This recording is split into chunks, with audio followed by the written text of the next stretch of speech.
Management Research. Hello and welcome to the Management Research podcast. I'm your host, Dr. Eugene Bogodistov.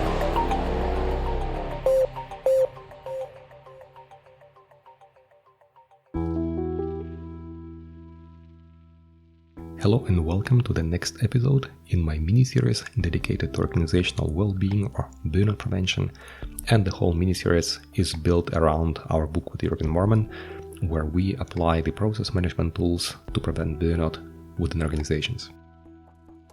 In our previous episodes, we started talking about the different tools that can help you understand how people feel, what actually happens within an organization, and we tried to find out the early indications of emotionally or mentally exhausting processes that could help you understand if burnout is really on the horizon, if burnout can appear within your organization.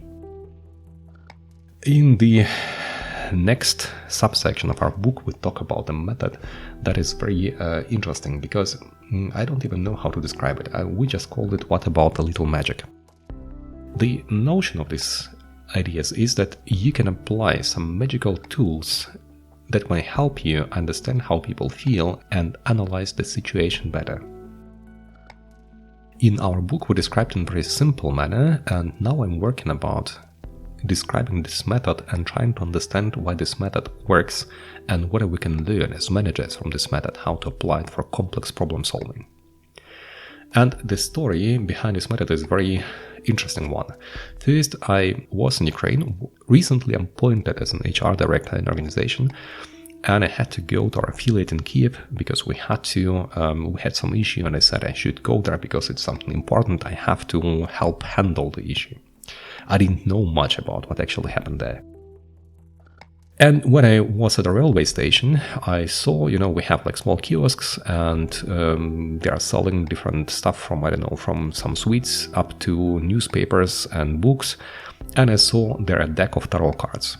And right at this moment, me and my wife were watching the movie where they apply the tarot cards all the time. I don't remember exactly what it was, what was the name of the series, but anyway, it was there, and I decided, why not buying the cards and looking at the pictures? Because in the movie, you usually see one or two pictures and you would like to know more. So I bought the deck of cards and jumped on the train and went to Kyiv. And when I came there, so I look at the cards, nice, like them, a cheap one. I paid $1, I think, for the whole deck. And when I arrived in Kyiv, I was not alone. I also had a consultant with the degree in PhD degree in clinical psychology. We came to the office and we discovered what the issue was. The office manager, also our chief customer officer, assumed that one of the employees has downloaded and sold the data to one of our competitors. Not all the data, it was not sufficient, the proof was very weak, and nobody knew what to do with it, because if it would be obvious and provable, then it would be easy to do. But somehow the data appeared by the competitor, who used to be also part of this organization but decided to make his own career, and somehow he received access to data. So probably one of the employees, and she had an assumption who it could be, downloaded the data and sold it there. And they asked me, what shall I do? I had no idea, because first of all, I was recently appointed as HR director, so I never had experience with the problems like this. Second, the proof was weak, so it's not like you can just fire a person and say, here, the data disappeared, it's your fault.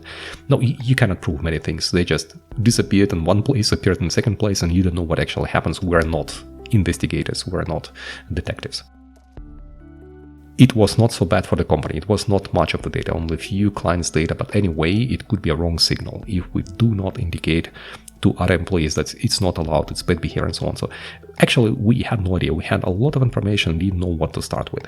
At least the CCO, Chief Customer Officer, she had a lot of information, didn't know what to start with.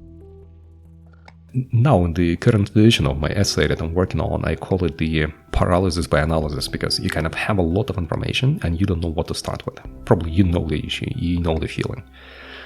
And when we started elaborating the situation, I understood that it doesn't really become better, because whatever I ask, I just lacked information. I don't know the specific employee, I don't know the situation, I don't know the assumptions. I assumed that CCO, who had to work with the employee, knows more, but she also couldn't put it in some words and make a clean decision and explain everything. So we're kind of sitting with a lot of information without knowing how to proceed.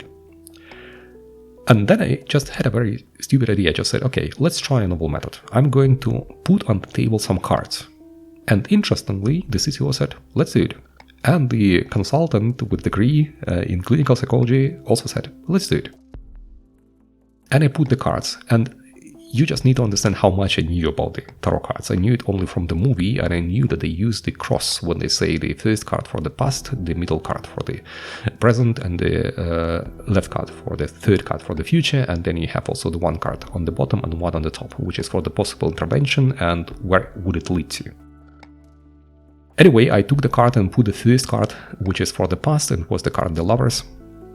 And I suggested that the CCO starts elaborating on the situation, and the consultant with the degree also jumped in and they started elaborating on the situation.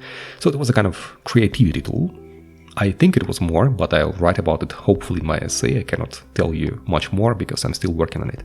But anyway, they started elaborating and they found out that, for instance, the employee couldn't have done it alone. Somebody had to support her internal and external, because there should be a request from externally. Somebody needed to find access to this employee, and internally she didn't have the full access to the data. So how could she do so? Probably maybe it was the issue of the internal security issue. Maybe somebody else. So anyway, we came up to much more information, but this time information started becoming structured because we built a kind of narrative around this situation, where what was in the past.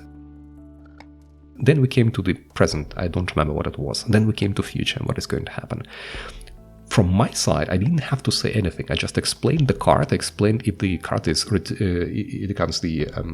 is in a bottom-up position, then it means that the meaning is implicit or reversed.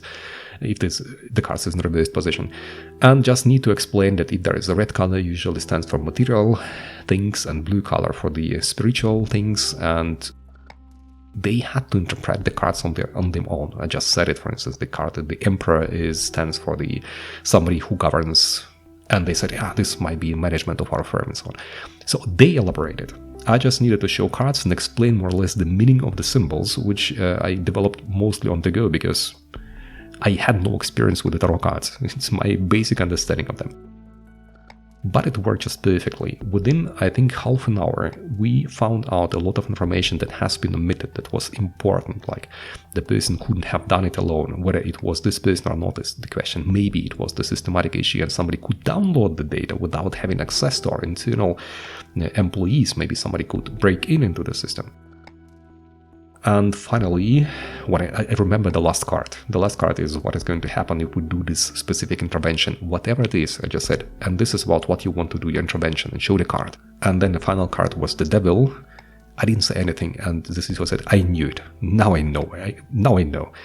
Whatever she knows, whatever decision she made, but anyway, she made a decision. She has overcome this paralysis through analysis. She structured the information. She came to a certain conclusion. And that is why it is a kind of weird situation that I used to experience, and that Jürgen Morman and I described in our book, because the situation had an interesting implication in two more situations in my life, and I also described them in my essay, but you can find them in the book. In the book in very basic form, in the essay I tried to elaborate about why it happened. So why this little magic?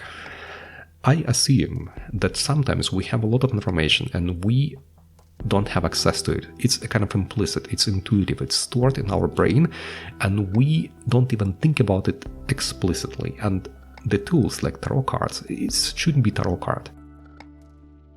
They help you start resolving the problem, help you start structuring your thoughts. So it doesn't really matter what you see. And in two more situations that I experienced, we described that it doesn't really matter what kind of picture you see. But it helps you approach the problem, find a solution, structure it, and overcome the barrier, the Rubicon, where you have, if you know the Rubicon model of volition, you start acting. And what we were thinking with Jürgen Morman that this would be a perfect tool to describe the situations within your organization, or to help your managers, your employees, to describe how they feel in this situation. And using the tool like tarot card, actually shouldn't be tarot card, can be anything else. And we developed even our own set of cards at the Frankfurt School.